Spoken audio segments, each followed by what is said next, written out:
최근에 이번 주 중에 뭐 여론조사를 해보니까 그 문 대통령에 대한 지지율이 좀 많이 떨어졌더라고요. 떨어진 가장 주된 요인이 아마 전기세 인하율이 좀 낮아져서가 아닌가. 에어컨은 틀 수밖에 없었는데 에어컨으로 말미암는 전기세를 감당하기가 힘들어서 저도 그렇더라고요.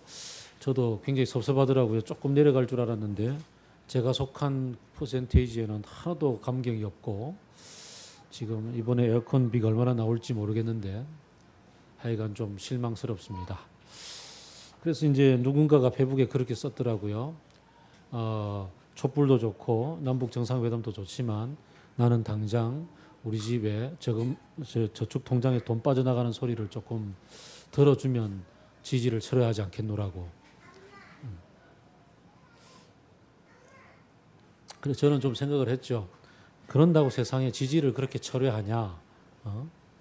믿음이 있어야지 사람이. 이런 이제 생각을 좀 했었어요. 오늘 본문에 보면 좀 그런 얘기가 좀 나옵니다. 우리 하나님에 대해서 지금 내가 만나는 시험, 내가 만나는 이 어려움에 대해서 하나님 도와주세요 막 이러는데 빨리 해결이 안 되니까 그 속에서 그 마음에 갈등이 생기고 다른 것을 찾아봐야 되는 게 아닌가 이런 생각을 하고 그래서 두 마음 속에서 왔다 갔다 하고 있다라고 그렇게 얘기를 하고 있는 모습을 보게 됩니다. 참 그러기가 쉽죠. 그러기가 쉽습니다. 그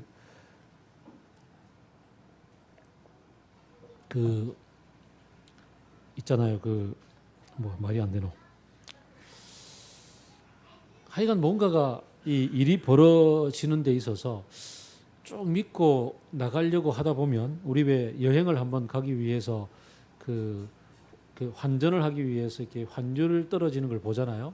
그러면 그 해외여행을 가기 위해 환율을 조사를 해보면 이렇게 내려가고 있어요. 내일이면 더 내려갈 것 같아. 근데 더 내려갈까? 오늘 바꿔야 되는 거 아닌가?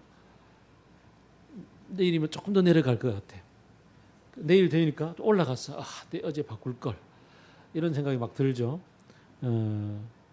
저랑 그 친한 친구들이 문지아라고 있는데 한 번은 같이 한 5년을 돈을 모았나? 열심히 돈을 모아서 우리가 갈 수 있는 곳을 다 찾아보니까 베트남이었어요. 그래서 베트남으로 놀러를 갔는데 회계를 맡았던 우리 지 목사님께서 환율을 막 검색을 하더니 가서 달러를 바꾸고 가서 달러로 다시 그 동으로 환전을 해야 되는데 그 동이 엄청나요. 그 단위가 우리나라 1,000원이면 그 나라 돈으로 10,000원으로 가서 2배로 가나? 2만 동? 10만 동, 4배로 10만 동. 우리나라 1,000원이면 그 나라 돈으로 20만 동, 20만 동. 단위가 엄청 다르죠. 그러면 우리나라 10,000원이면 200만 동. 그러니까 이 6명이 쓰는 경비를 자기가 환전을 해서 들고 다녀야 되는데 몇 천만 동을 들고 다녀야 되는 상황이 될 수도 있는 거예요.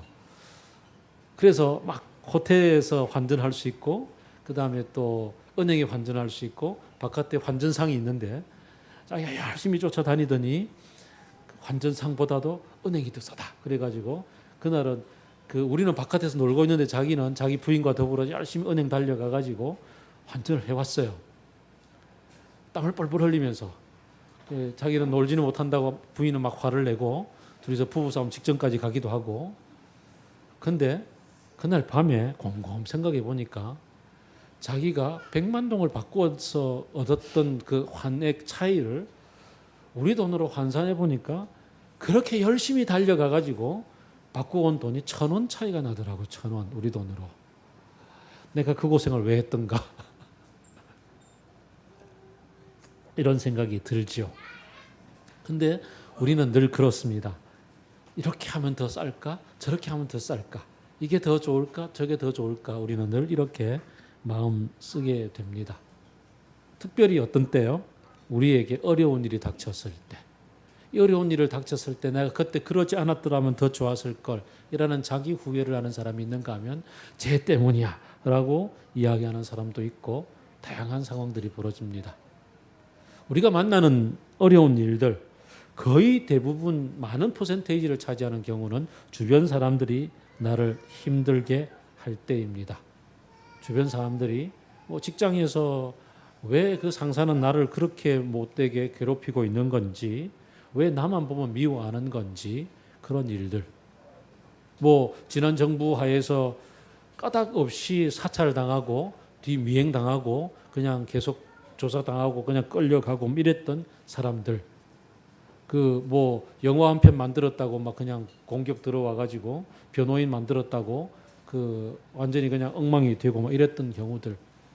이런 정부의 압제뿐만 아니라 나쁜 놈들의 뿐만 아니라 그보다는 훨씬 더 우리의 피부에 와닿는 것은 주변 사람들이 나를 괴롭히는 겁니다. 한편 까닭 없이 정말 까닭 없이 당하는 어처구니 없는 일들도 있습니다. 욥 같은 경우가 해당되겠죠.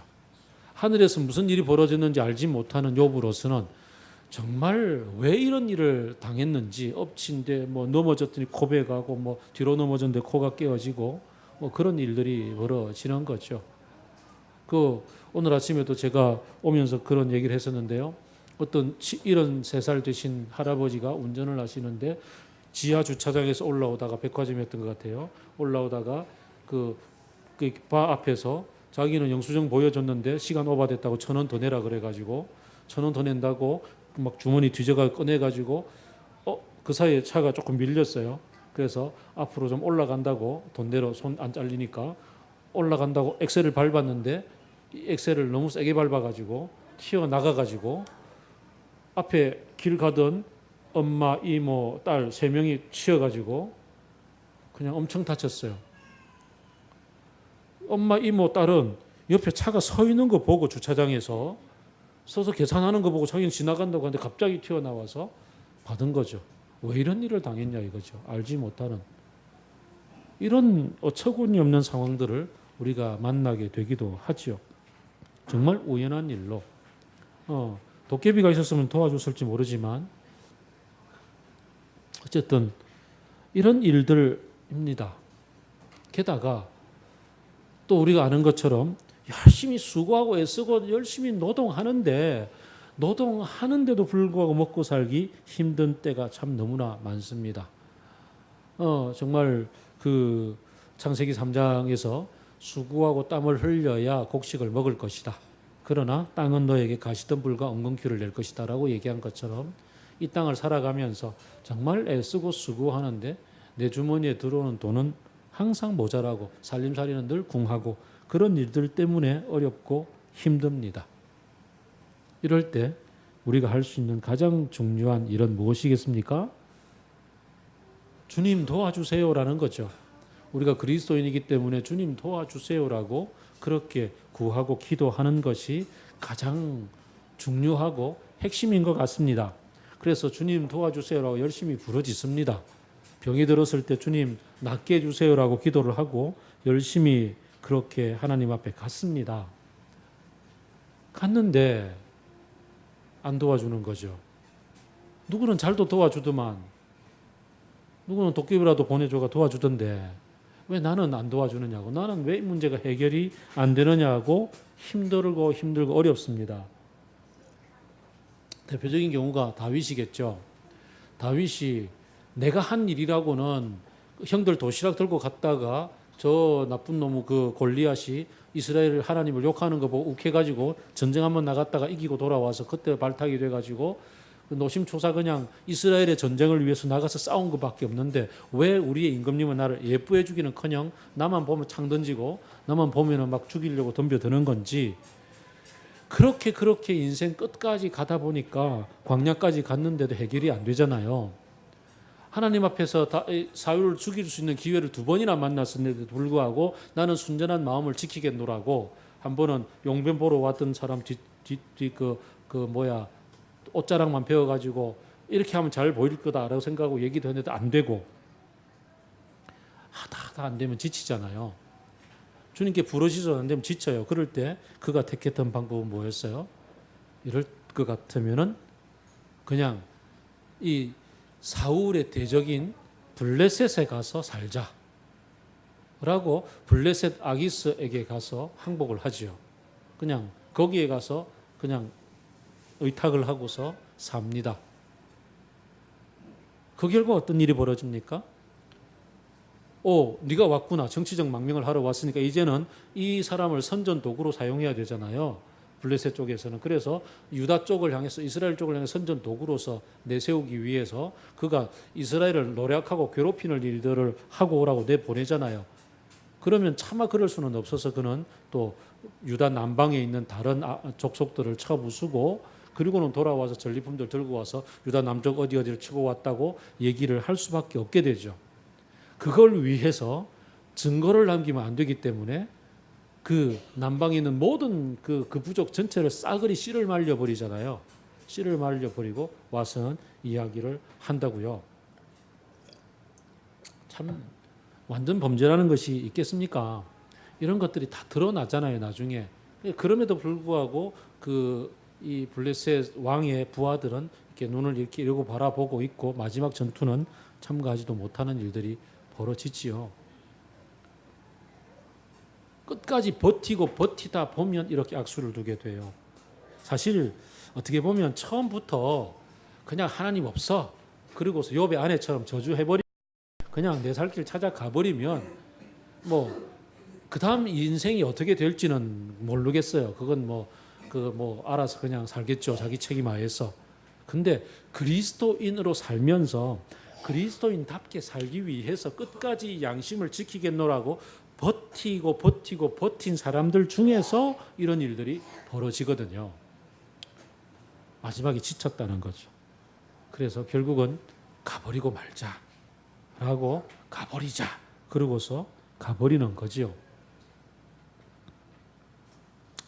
거기에 비하면 조금은 믿음이 얕은 사람이 취하는 방법, 아예 그냥 하나님 저버리고 떠나버리는 사람은 좀 아예 예외. 조금 믿음이 얕은 사람 도전했어요. 하나님이 말씀하시니 가기로 길을 떠났어요. 갈대아 우르를 떠나서 하나님 말씀 믿고서 왔어요. 하나님 뭐라 그러셨어요? 내 따라가면 땅 줄게. 자손 양껏 줄게.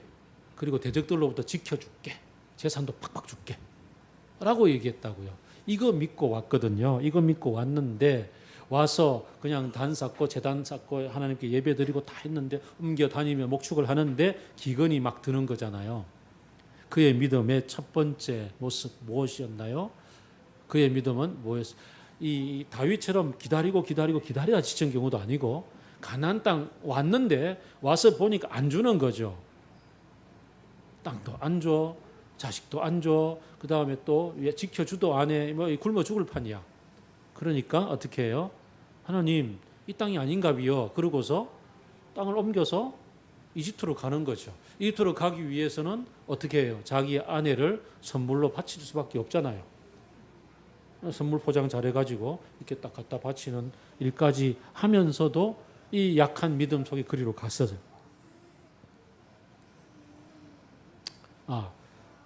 거기에 비하면 처음부터 하나님을 믿는 것 같지만 그러나 아예 하나님을 믿지 않는 믿음이 없는 케이스, 아예 떠났던 케이스를 다시 복기를 해보면 요즘 우리가 묵상하고 있는 그 사울이죠. 사울은 제가 큐티 나누면서 계속 얘기를 했던 것처럼 하나님을 믿는 것 같으나 그러나 하나님보다는 자기의 살아온 배경과 자기가 체득했던 지혜를 더 믿고 그 속에서 그 전쟁에서 이기는 것이 왕위를 유지하는 길이다 생각하고 그렇게 달려가다가 마지막에 결국은 끝까지 안 되니까 신접한 여인을 찾아서 나서는 데까지 가게 되지요. 하나님 믿는 사람들 가운데서 벌어지는 일들입니다. 아예 모르는 사람들을 빼고 믿음이 아주 약한 아브라함의 초기 믿음은 그냥 이 땅이 아닌가 비요 그러고 자기 생각에 낸 꾀를 가지고서 이집트 갔다가 홍경처하고 또 자식 안 주니까 또 이스마엘 또 그냥 종을 취해서 낳기도 하고 그러는 가운데 하나님은 점점점 이렇게 믿음을 키워 나가시긴 하지만 어쨌든 그런 모습. 경건의 모양은 있으나 능력 자체를 아예 갖지도 않고 사는 무늬만 크리스찬은 사울처럼 사는 경우. 거기에 비하면 믿음을 좀 지키고 싶고 뭔가 알지만 그래서 해보고 지켜보았지만 안 되어서 결국은 항복하고 마는 다윗도 있더라는 거죠. 여러분은 지금 어디쯤 가고 있습니까? 끝까지 잘 지킨 네 번째 케이스는 없나요? 있겠죠? 성경은 그런 사람들로 쭉 나열이 많이 되어져 있습니다. 그러나 성경에서 끝까지 이겼던, 그래서 마지막까지 믿음 가운데서 붙잡고 살았던 사람도 처음부터 다 그랬던 것은 아니었습니다. 처음은 다 이 세 가지 경우에 다 해당이 됩니다. 하나님을 저주하고 떠난 사람도 있고, 남 탓하는 사람도 있고, 그 다음에 또 자기 자신을 후벼 파다 안 돼가지고 끝까지 그냥 자기를 망쳐버린 사람도 있고, 그 다음에 뭐 등등등 그렇습니다. 오늘 본문에서 1절부터 2절, 3절, 4절까지를 보면요.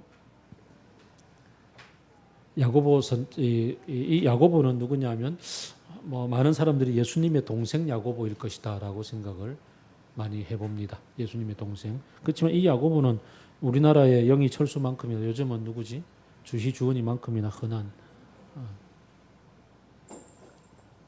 그래서 누군지 정확하게는 모르지만 예수님의 동생일 것 같다. 그리고 1세기 말경인 것 같다. 1세기. 그러니까 바울이 참수를 당하고 그 뒤에쯤이지 않을까.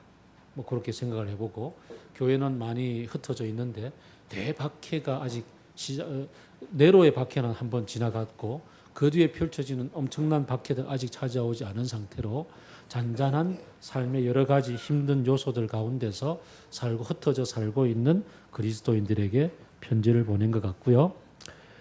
그 성도들은 대부분 믿음의 여러 시련들을 만나고 살고 있다. 일상에서 하나님을 믿고 살아가는 데 있어서 금방 얘기했던 것처럼 이런 다양한 시험들을 만나고 있는 중에 있었다라고 얘기를 할 수가 있겠습니다. 그런데 그 중에서 이 시험들을 피하려고 하지 말라고 얘기를 합니다. 시험 속에서 여러분은 2절을 보니까 피하려고 하지 말고 아예 맞닥뜨려라. 그리고 오히려 기쁨으로 받아들여라. 뭐 무슨 메조키즘도 아니고 니힐리스트도 아니고 뭐니. 그냥 고난 가운데서 그 다음에 뭐가 벌어질지를 알고서 기뻐하라라고 얘기합니다. 3절 4절이 결국은 결론인데요. 여러분의 믿음의 시련이 인내를 낳고 인내를 통해서 우리는 부족함이 없고 완전하고 성숙한 사람들이 되는 겁니다. 라고 얘기를 합니다. 우선 우리가 알아야 될 것은요. 뭐냐면 이 땅을 살아가면서 믿는 이든 믿지 않는 이든 누구든지 고난이나 어려움이나 질고는 찾아오게 마련이다. 주님이 다시 오셔서 완성하시는 그날까지 이 땅에서 우리가 당하는 어려움은 피할 수 없는 거다라는 거였어요. 피할 수 없는 거다. 믿지 않는 사람들 가운데서 옛 성현이 그런 말씀을 하셨습니다. 인생은 새옹지마다. 중국 국경에 한 노인이 있었습니다.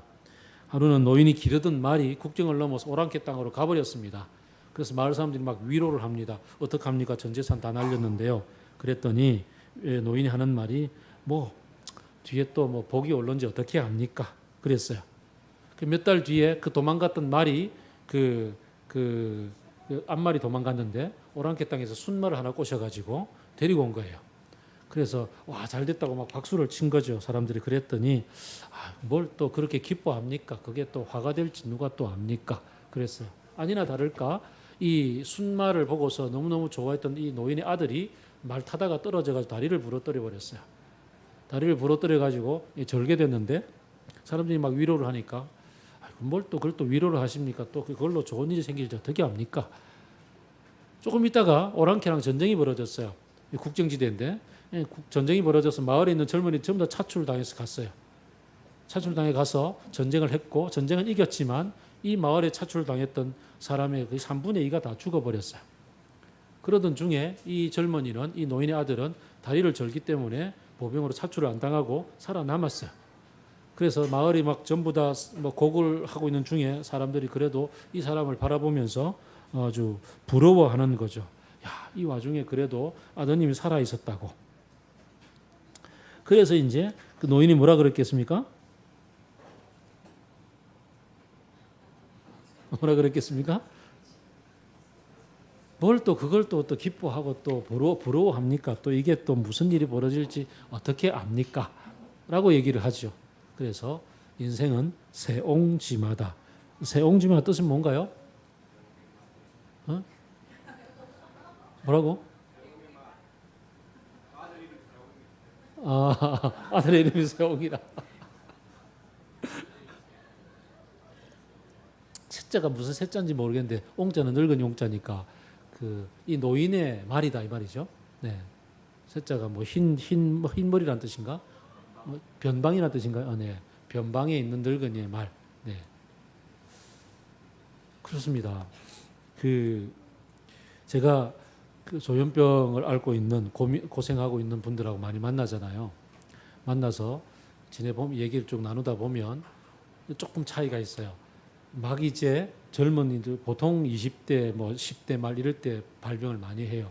그래서 지금 20대 30대를 살아가고 있는 조현병을 막 경험하고 있는 이 젊은이들과 30년 40년을 조현병을 겪고 살아오고 있는 나이 드신 분들하고 만나보면 좀 달라요. 그 젊은이들은 빨리 나아야 되겠다고 내 병에 대해서 굉장히 공부도 하고 막 그냥 어떻게 하면 낫는가 막 조바심을 가지고 이렇게 막 달려가고 있고 어떻게 하면 뭐 살 수 있는가 막 고민하는데 한 40년 이상 이렇게 병과 함께 동행해 오신 분들은 그렇게 봤다 별 소용이 없더라. 인생은 다 그렇더라. 그러면서 젊은이들 가운데 누가 막 그냥 그 환청 이런 거 있잖아요. 그 다음에 환시 이런 걸로 막 지금 생기면 어떡하나 막 이러고 막 고민하고 내가 그걸로 괴로워야 막 이러니까 이 바보야 그런 건 누구나 다 있는 거야. 다 지나가는 거야. 텔레파시 막 들려요 막 이러니까 바보야 텔레파시는 누구나 다 갖고 사는 거야. 뭐 이러고 격려를 하고 지금 나는 그 공황장애로 지금 막 너무 힘들어요 막 이러니까 아직 멀었어. 조금 더 바닥을 치고 나면 올라올 때가 있을 거야. 이렇게 해주는 거예요. 이 세옹처럼 변방의 늙은이처럼 이렇게 겪어보니까 그렇게 살더라라고 그렇게 여유를 갖게 되더란 말이죠. 세상을 이렇게 고생 속에서 살다 보면 세월 속에서도 여유를 갖게 되는데 하물며 하나님을 믿고 참되신 분을 알고 그분을 따라가는 우리들에게 여유가 없이 살아서야 되겠습니까? 우리는 어떤 지혜를 갖고 어떤 여유를 갖게 되겠습니까? 이게 사실은 오늘 야고보서의 어떻게 보면 가장 핵심입니다. 우선은 그 성경 가운데 욥기가 있잖아요. 욥기를 우리에게 주신 까닭은 욥은 몰랐지만 우리는 이미 알게 된 이 사실을 보라는 거죠. 어디 눈앞에 펼쳐지고 있는 이 일들 위에 하늘 위에서 벌어지고 있는 일. 눈으로 볼 수 없지만 믿음의 눈을 열어서 보면 하늘에 계시는 하나님이 나를 어떻게 보고 계시는지 나를 어떻게 이끌어가고 있는지를 보게 된다는 거죠. 이게 사실은 그리스도인으로 살아가는 가장 중요한 일입니다. 이 천상의 세계를 바라보지 못하고 하나님이 우리에게 부어주시는 은혜가 무엇인지 하나님이 우리에게 베풀어 주시는 놀라운 능력이 무엇인지 에베소서 1장에서 바울이 기도하는 것처럼 그 하나님이 우리를 이끌어 가시는 그 놀라운 하나님 나라의 세계가 얼마나 어마무시한지를 눈을 열어서 볼 수 있는 사람은 그러면 눈앞에서 벌어지고 있는 이런 일들로 인해서 일희일비하지 않는다라고 얘기를 합니다. 그리고 견딜 수 있는 힘이 생긴다라고 얘기를 합니다. 많은 사람이 어렵고 힘들 때 낫게 해주세요라고 이거 좀 벗어날 수 있게 해주세요라고 거기에 묶여서 기도를 하는데 그렇게 묶여서 기도할 문제가 아니라는 사실을 보게 된다는 거죠. 9절 10절을 보게 되면 지금 현재 가난하거든. 가난 속에 지지려도 가난한 가운데 있다 할지라도 눈을 열어서 하늘을 본 사람은 하나님으로 인해서 내가 얼마나 부요한지를 보라고. 에베소서 1장에서 바울이 기도하는 것처럼 하나님이 우리의 눈을 열어주셔서 그 엄청난 부요함이 우리에게 주어져 있다는 것을 보라고 얘기를 합니다. 또 10절을 보게 되니까 부자인 사람은 지금 내가 얼마나 많이 낮아져 있는 것을 보라고 얘기합니다. 눈앞에서 우리가 기뻐하고 즐거워하고 있는 이 잘된 상황들, 내 눈앞에 잘 되어 있는 이 현실들, 내가 가지고 누리고 있는 것들이 결코 하나님 앞에서는 견줄 수 있는 것이 아니라는 것을, 하나님 앞에 가면 내가 얼마나 가난하고 작고 보잘것없는 존재인지를 보게 됨으로 해서 그것이 그 너머에 있는 하나님 당신의 부요함 가운데 내가 젖어들 수 있어져야 한다고 얘기합니다. 11절은 특히 얘기하기를 해가 떠서 바짝 타고 나면 꽃이 시들고 말라버리는 것처럼 내가 가지고 있는 것들은 내가 자랑하고 내가 뭔가 목말라하고 내가 저거 가져야 되겠다고 주장하는 것들, 이 세상에서 뭔가 누려야 되겠다고 생각하는 것들이 사실은 그것하고 별 다를 바가 없는 것 아니냐라고 그것을 깨달아 알게 된다고 얘기합니다. 참 중요한 얘기죠. 어떻게 하면 우리의 믿음의 눈을 열어서 하늘을 바라보면, 하나님을 만나면,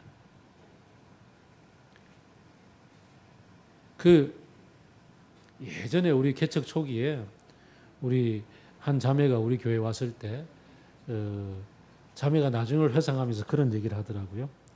어떻게 우리 교회에 정착을 하게 됐냐 그랬더니 처음 만났을 때 목사님이 그런 말씀을 하셨던 게 가슴에 와닿았어요. 뭔 말? 하나님을 만날 수 있도록 함께 노력해보고 하나님을 만나서 하나님을 닮아갈 수 있도록 한번 가봅시다. 하나님을 만나는 게 뭔지를, 아니 뭐 상황에 매여서 기도하고 도와달라고 애쓰고 아둥바둥 살아가고 있는 것을 떠나서 어떻게 하든지 하나님을 만나봅시다 라고 얘기했던 게 그 자매의 마음에 남아 있었다. 그게 결정하게 된 가장 중요한 계기였다라고 얘기를 했습니다. 중요하죠. 살아계셔서 지금 내 안에 함께 계시는 하나님, 내 믿음의 눈을 열어주셔서 하나님 당신이 누구인지를 경험할 수 있도록 그렇게 우리를 이끌어 가시는 그분을 만나는, 그게 신앙의 가장 중요한 핵심이요. 그 자리에서부터 나를 바라봄으로 내 가난함이나 내 부요함에 매이지 않고 하나님으로 말미암는 그 닮아감, 하나님을 알아가는 그것을 배워나가는, 거기에 참된 인생이 있구나라는 것을 알아가게 되는 게 그리스도인이라고요.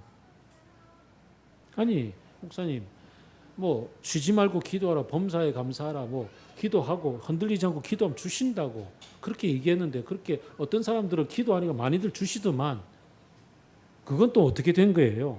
병도 낫기도 하고. 그런 거 없으면 무슨 재미로 살아요? 맨 처음 얘기했던 것처럼 민주도 좋고 통일도 좋고 남북 정상회담도 좋고 적폐청산도 좋고 정통성도 좋은데 일단 내가 먹고 살아야 될 거 아니에요. 전기세 좀 바꿔주세요. 안 그러면 지지 처리할 거예요 라고 얘기하는 것처럼 하나님도 내 앞길을 좀 열어주셔야 되는 거 아니냐라고 얘기하는 절박함 앞에서 문뚱뚱하지 같은 소리냐고요. 근데 이게 중요해요. 하나님을 아는 것이라면, 하나님을 알아가는 일이라면 내 눈앞에 펼쳐져 있는 이 것들을 다 내려놓고서 던져놓고서라도 주님을 만나고자 하는 그 용기와 그 도전, 그 모험이 중요하더라고요. 그 중요성을 알아서 거기에 도전하는 사람은 그 다음 세계가 펼쳐져요. 뭐가 펼쳐지냐고요? 5절, 6절입니다. 주님을 만나보면 그 다음에 주님 이게 필요해요 주세요라고 얘기하면 그 다음은 하나님이 주시더라는 겁니다. 신기하죠? 그거 안 해도 주시는 경우가 있어요. 주세요 막 이렇게 막 그냥 막 달려가서 하나님이 주셔서 누렸던 사람은 하나님을 알아가려고 하는 이 마음의 중심 없이 거기에만 머문 사람은 그게 사라지면 하나님도 없어요. 하나님도 떠나게 돼요. 근데 하나님을 만난 사람은 그래서 하나님의 성품 안에서 하나님을 닮아가고 하나님을 그 속에 젖어드는 사람은 그곳에서 주님 도와주세요라고 얘기할 때 주님이 주시더라고요. 그러면 그게 너무너무 감사하고 감격스럽죠. 근데 그런 사람의 경우에는 그 다음이 있죠. 안 주시면, 안 주시더라도 지지를 처리하지 않는 거죠. 전기세가 저는 지금 이번에 엄청 내더라도 저는 이 정부에 대한 지지를 처리할 생각이 없거든요. 그것처럼 하나님에 대해서 실망하더라도 이해가 안 되더라도 이해할 수 없는 하나님 사랑하기 이런 책 공부해 가면서 그래서 읽어가면서 하나님을 더 알아가고 하나님에 대한 사랑을 더 굳건하게 해 나가게 되더라는 거죠. 어떻게? 첫째, 하나님 이해가 안 돼요. 왜 이러냐? 왜? 주님 사랑하고 주님 안에 머물러 있고 주님 안에 가고 주님은 제 가정적으로 주실 줄 아는데 왜? 라고 얘기하면서 물었을 때 5절 뭘 주신다고요? 뭘 주세요? 지혜를 주시죠.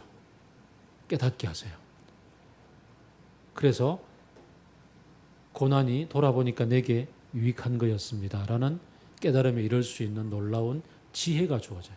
하나님의 나라가 이거구나 라고 깨닫게 되는 지혜가 주어지고 고생과 고통을 겪고 지나서 그리고 나서 그 뒤에 하나님의 참된 그 마음에 세상이 줄 수도 알 수도 없는 참된 평화 가운데 머물러 있으면서 이 고난을 바라보고 해석할 수 있는 그런 지혜가 주어지더라고요.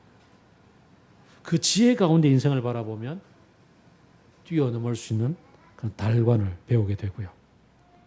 두 번째, 6절이죠. 주님 주십시오. 주셔야 됩니다. 이거 큰일 납니다. 안 되면 이거 안 됩니다라고 밀어붙이는 나무풀이 뿔뿔이 뽑고 그냥 주여 하고 부르짖는 그런 기도가 또 가능해요. 왜? 하나님을 아니까. 그래서 다윗이 그 바세바와 동침해서 애가 태어났는데 데려가신다 그랬을 때는 일주일 열흘 금식하면서 막 매달렸잖아요. 금식하면서 막 매달렸어요. 또 어떤 경우에는 모세나 아브라함 같은 경우 어거지를 쓰면서 하나님 앞에 달라붙었잖아요. 그 모세가 금송아지 사건 때문에 하나님이 다 죽이려고 그랬을 때 하나님 도대체 뭐 하십니까 지금 이러면 하나님 이름 욕먹습니다. 그러고서 말도 안 되는 논리를 펴가지고 하나님 막 설득하려고 갔잖아요. 하나님을 아니까 그렇게 되더라고요. 어제 제 패친 한 분이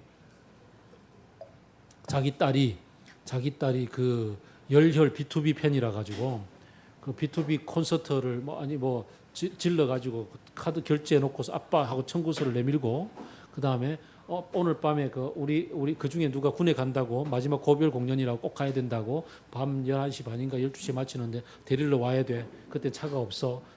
그러고서 아빠한테 막 데리러 오라고 문자 딱 보내고 아빠는 할 수 없이 데리러 가고 꼭 우리 딸을 보는 것 같아요, 제가. 가잖아요, 아빠가. 저도 가거든요.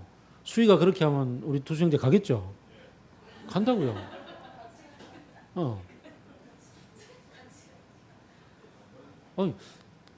딸은 아빠를 알아서 잘 이용해요.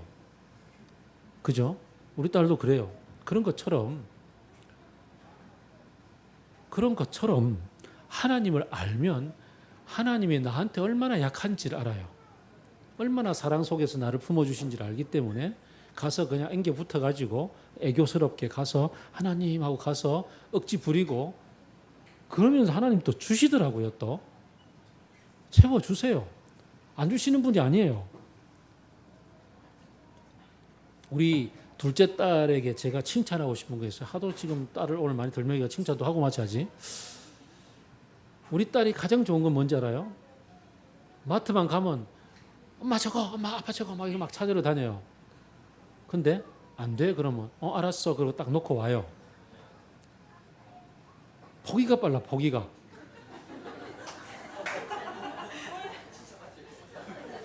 칭찬 맞아. 아빠 주머니를 가볍게 해주는.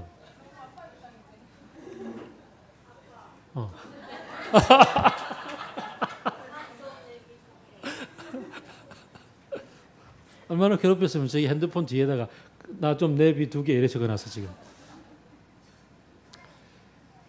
하나님 앞에서 이렇게 주세요 하고 막 그냥 애교 부리기도 하고 앙탈 부리기도 하고 막 억지 논리를 펴기도 하면 하나님이 주시는 걸 또 우리 알아요. 근데 안 주시면 포기도 빨라요. 다윗이 열흘간 금식을 했는데 애가 죽었잖아요. 이 신하들이 도저히 이걸 말을 못해. 이 완전히 그냥 자기도 죽을까 봐, 다윗도 죽을까 봐 말을 못하고 있는데 얘기를 눈치를 딱 채고서 죽었냐 죽었다. 그리고 딱 일어나서 딱 깨끗하게 정리하고 밥 먹었잖아요. 놀래가지고 물었더니 하나님이 하신 걸 어떻게 해? 하나님은 그 다음을 해주시겠지. 하나님을 믿으니까 그 다음 길을 가요. 이게 하나님을 만나고 하나님을 아는 사람이 하는 일인 거죠. 이게 중요해요. 그래서 그냥 달라고 기도하는데 의심하지 않아요. 오늘 본문에서 의심하는 사람은 어떤 의심? 이럴 때 의심은 줄까 안 줄까 의심 이런 게 아니라 내가 지금 이렇게 하면 하나님 주실까? 저렇게 하면 주실까? 이런 거죠. 하나님을 어떻게 설득할까? 하나님을 어떻게 내가 잘 보여볼까? 예쁜 짓 한번 들어줄까? 아니 그런 거 필요 없어요. 그냥 자다가 눈곱 낀 채로 입에 그 양치질하고 입 냄새 폴폴 난 채로 아빠하고 와도 들어주는 게 우리 아빠인데, 나를 아시는 아빠인데. 그래서 내가 뭘 해야만 하나님이 들어주시고 내가 뭘 안 했어 안 들어주시고 이런 의심 내려놓고, 들어주실까 안 들어주실까에 대한 의심도 내려놓고 하나님을 믿으라는 얘기죠. 안 들어주시면 안 들어주신 뜻이 있겠지. 들어주시는 것에 대해서 끝까지 밀어붙여보고 안 들어주시면 안 들어주시겠지. 그리고 그 다음 길을 가는 것. 이게 하나님을 아는 사람들이라는 얘기죠. 자, 인생을 살아가면서 여러 가지 힘든 일들이 많이 주어집니다. 믿음이 연약하거나 어리거나 혹은 믿음이 없는 사람들은 하나님 왜 나만 미워하십니까? 라고 얘기를 할 때가 참 많습니다. 내가 이런 것 잘못해서 그런 건가요? 라고 나를 후벼파기도 합니다. 그러나 12절부터 얘기는 그렇지 않습니다. 우리가 만나는 이 땅에서 거의 대부분의 어려움들은 이 땅에 왜곡된 질서와 완성되지 않은 하나님의 나라와 우리를 잡아먹지 못해서 안달인 사탄으로 말미암아서 주어지는 거고, 거기에 짝짝꿍하고 있는 내 마음이 거기에 달라붙어서 일어나는 유혹들이라는 사실을, 뭐 구약에서 바로의 마음을 강팍하게 하신 하나님 뭐 이렇게 표현이 된다 할지라도 사울에게 그냥 악신을 부어주셔서 이런 표현을 쓴다 할지라도 그게 하나님이 하신 게 아니라는 사실을, 하나님은 우리에게 가장 좋은 것을 주시는 분이시기 때문에 하나님은 우리를 시험하시지도 않으시고 네가 너를 믿나 안 믿나 시험하기 위해서, 테스트하기 위해서 그래서 그 선악과를 주신 분이 아니라는 것을 우리는 잘 알기 때문에, 그래서 하나님을 의심하지 말고 하나님 앞에서 간절히 구하고 기도하는 가운데 가장 좋은 결과들로 우리를 이끌어 가실 것이라는 것을 알라는 거죠. 그래서 어떻게 하라고요? 힘들면 하나님 앞에 가서 기도하라고요. 도와달라고. 어떻게 해야 될지 모르겠거든 지혜를 달라고, 깨달을 수 있도록 기도하라고요. 그리고 현재 상황에서 벗어나려고 거기에 막 목매달아서 아등바등 하지 말라고요. 그냥 견디라고요. 주어진 현실 속에 그대로 머물러 있으면서 주님하고 부르짖으라고요. 그러면 하나님이 그 다음 길을 열어주신다고요. 그러면서 제일 중요한 그것 때문에 하나님을 믿는 믿음의 길에서 벗어나지 말라는 겁니다. 마지막으로 이 모든 것을 통해서 하나님이 우리에게서 가장 기대하고 기다리시는 바는 뭐냐면은 3절 4절인데요. 우리의 인격이 성숙해 가는 겁니다. 어디까지? 주님을 닮아가고 주님의 온전함에 이르러 가는 데까지. 사실 이게 하나님이 예수 그리스도를 땅에 보내주시고 우리를 십자가에 죽으시기까지 우리를 이끌어내셔서 새롭게 하여 주신 가장 중요한 목적입니다. 먼저 그 나라와 그 의를 구하라. 그리하면 이 모든 것들 너에게 더하여 주겠다고 했을 때 먼저 그 나라와 그 의를 제가 여러분에게 말씀을 드리기 때문에 여러분도 거의 외우시는 것처럼 그 우리 유진 피터슨께서 번역해 주신 더 메시지에서 어떻게 얘기해요? 하나님이 주도하시고 하나님이 공급하시고 하나님이 이끌어 가시는 삶의 리듬을 배우고 그 속에 젖어들어 보라고요. 하나님을 닮아가라고요. 사실 창세기 1장 2장이 그 얘기하지 않습니까? 우리를 하나님의 형상으로 만들어 주시고 이 모든 땅을 주시면서 정복하고 다스려라. 나의 통치권 너에게 준다. 모든 걸 다스려라. 이 모든 것이 너의 것이다. 라고 얘기하고 내어주신 분이 하나님이신데 우리가 사탄의 유혹에 넘어가서 내가 하나님인 것처럼 착각하고서 하나님과 맞짱 뜨겠다고 나서는 통에 벌어진 일들이지 않습니까? 그래서 벌어진 게 하나님을 닮아가야 되는 우리의 하나님을 닮은 하나님의 형상이 왜곡되고 비뚤어져서 사탄을 닮아가고 내 욕심을 닮아가고 막 그렇게 된단 말이죠. 주님을 닮아가는 일을 포기하지 맙시다. 힘들고 어려워도 그 속에서 너끈하게 견딜 수 있는 능력도 주실 거라고 믿고 주님을 닮아가는 일을 놓치지 말자고요. 그 가운데서 필요하면 주님 도와주세요 구하면 주님이 주시고 주시는 걸 체험하면 더 기쁘고 주시기 때문에 기쁘고 안 주셔도 그것 때문에 하나님 그 다음 길을 주시겠지요라고 좀 더 견뎌 나갈 수가 있는 능력을 하나님이 주시는 거고요. 그래서 인생의 내 삶의 현실 때문에 일희일비하면서 하나님을 믿는 믿음은 흔들리지 말아야 되겠다. 이 말씀입니다. 유혹 찾아옵니다. 살다 보면 많은 유혹들이 찾아옵니다. 그 유혹들 앞에서 인생이 엎치락뒤치락하는 유혹들 앞에서 그렇게 우리의 믿음도 엎치락뒤치락하는 일들 조금은 좀 벗어나서 이제는 거울 앞에서 내 누님 같은 꽃이여라고 얘기하는 것처럼 조금은 좀 사건들에 휘둘리지 않는 내 상황에 조금 휘둘리지 않는 좀 고요한 믿음 세상이 줄 수도 알 수도 없는 참된 평화가 내 마음에 자리해서 이제는 뭐 좀 힘들다고 목사님하고 막 그냥 막 찾아오거나 그 우리 목자님하고 가갖고 막 그냥 막 도와주세요 하고 막 그렇게 얘기하지 않아도 이 정도쯤이야 뭐 그 다음 일이 있겠죠. 그러고서 기도하고 기도해 주세요라고 기도의 얘기들을 나누고 그러면서 살아갈 수 있는 그런 좀 덤덤한 사람이 되면 좋겠습니다. 갈 수 있지 않겠습니까?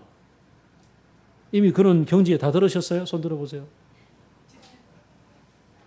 예. 지금 누가 손 들었어? 은기가 손을 들었어요. 중요한 얘기입니다. 은기처럼만 믿으면 됩니다. 뭐냐면은 믿음은 어린아이와 같이 단순하게 예수님이 하신 말씀이죠. 단순하게 믿으면 되는 거예요. 그 속에서 좀 해맑게 웃고 해맑은 웃음 가운데 주님 형상 함께 서로 발견하는 맑은 우리 식구들이 되기를 바랍니다. 기도하겠습니다.